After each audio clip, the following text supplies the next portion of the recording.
తండ్రి కుమార పరిశుద్ధాత్మకు మహిమ కలుగునుగాక.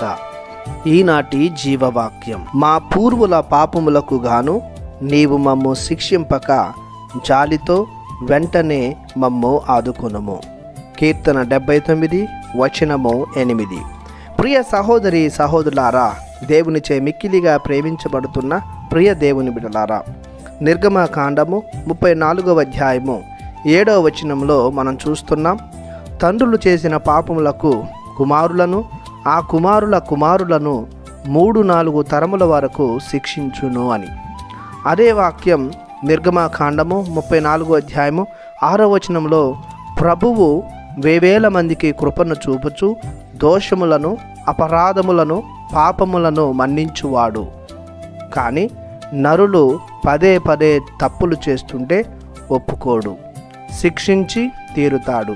ప్రభువు వేసే శిక్షలు నరులను మంచి మార్గములో నడిపి తమ జీవితాలను నిలబెట్టుటకే కానీ శాశ్వతంగా వారిని నశింపచేయుటకు కాదు. ఒకవేళ ప్రభు మాట ప్రకారం ఆయన చిత్తానుసారం జీవిత విధానాన్ని మార్చుకొని నినేవే ప్రజల వోలే ఉపవాసం చేస్తూ పశ్చాత్తాపపడుతూ ప్రభు మార్గంలో నడిచినట్లయితే తన జాలితో వారి శిక్షను తొలగించవచ్చు. అంతేకాదు, వారికి నూతన జీవితాన్ని ఆశీర్వాదంగా దయచేస్తారు.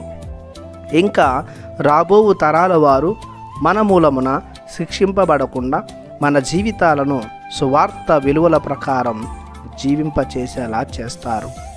కీర్తనాకారుని వలె మనం ఎల్లప్పుడూ తన దయ కనికరాలు మనపై ఉండేలా ప్రభుని వేడుకోవాలి. మనం తెలుసో తెలియక చేస్తున్న తప్పులను గుర్తెరిగి ప్రభుని పాదాల చెంత, ప్రభుని శిలువకు అంటగొట్టి మన తరువాతి తరాలకు ఆశీర్వాదకరంగా మనం నిలబడాలి.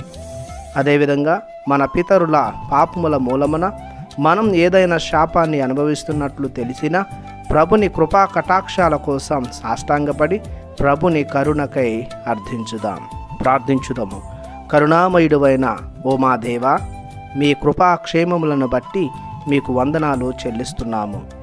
మా పూర్వులు చేసిన తప్పులకు మమ్ము శిక్షింపక మీ దయతో మమ్ము క్షమించి మీ దీవెనలతో నింపమని యేసు పరిశుద్ధమైన నామములో ప్రార్థిస్తున్నాము తండ్రి.